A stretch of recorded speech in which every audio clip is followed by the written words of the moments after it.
Hello, today I'm going to show you how to lock your Facebook profile against hackers, scammers, and cyber attackers even though Facebook disabled this feature. Firstly, go to Facebook settings and click it.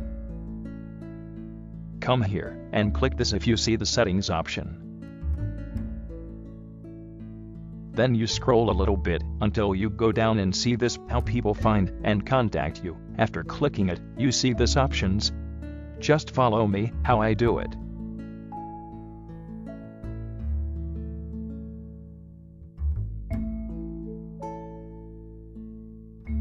After that, uncheck this option, so people who search your name on Facebook won't find your account completely.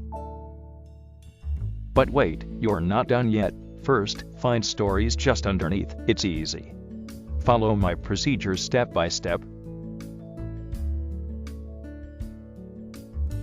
Wow! Congratulations on completely locking your Facebook profile against stalkers and hackers. Thank you.